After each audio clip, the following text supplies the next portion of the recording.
আসসালামু আলাইকুম সুপ্রিয় দর্শকবৃন্দ, আশা করি সবাই ভালো আছেন। তো আমার বড় ভাইয়ের কাছে আবার চলে আসলাম। এই তো সিএনজি থেকে একটা চাকা খুলে ফেললো। ভাইটার প্রবলেম কি? আপনি চাকাটা খুললেন, আপনার তো চাকা পাম আছেই। ভাই চাকা এটা এই যে স্টিকের মাথা ছিঁড়ে মোহরি সহ পড়ে গেছে। ও আচ্ছা আচ্ছা। এখন এই স্টিকটা ছিঁড়ে গেছে। স্টিক সিএনজি তো রিং থেকে এটা আলাদা, তাই হ্যাঁ না? হ্যাঁ হ্যাঁ, রিং এর পাটটা দুইটা, হ্যাঁ। এখানে স্টিক ছিঁড়ে অন্যান্য গেছে। গাড়ির রিং একটাই হয়, কিন্তু এটা আলাদা। হ্যাঁ, আচ্ছা।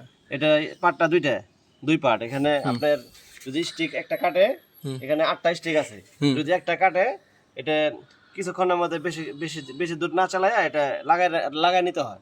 আচ্ছা আর আচ্ছা। বেশি দূর যদি রান করি, বেশি দিন যদি এভাবে চালাই, তাহলে এক স্টিকের কারণে এক স্টিক না থাকলে আর অন্যান্য স্টিকের উপর চাপ পড়বে, ওগুলো কাটে রিং দুই ভাগে ফুইটা বাদ হয়ে যাবে।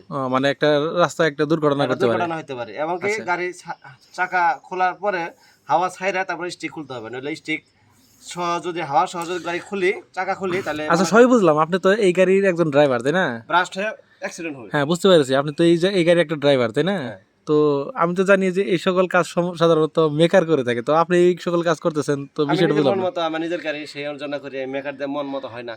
তাহলে আমি বুঝতে পারলাম যে ভাই নিজেই একজন অভিজ্ঞ, মানে গাড়ি চালাতে তার এত অভিজ্ঞতা অর্জন করেছে যে নিজের গাড়ির যে কোনো খুঁটিনাটি সমস্যা সে নিজেই সারতে পারে। তো বিষয়টা আপনারা জানলেন যে এরকম যদি কোনো নাট বা স্টিক বলা হলো, তো এই ধরনের যদি কোনো সমস্যা হয় আপনারা চেষ্টা করলে খুলে ফেলতে পারেন, এবং কি নাটটাকে পরিবর্তন করে দিতে পারেন। তো সকলকে ভিডিওটি দেখার জন্য ধন্যবাদ। আশা করি সবাই ভালো লেগেছে। তো আমাদের চ্যানেলটিকে অবশ্যই সাবস্ক্রাইব করবেন। আল্লাহ হাফেজ।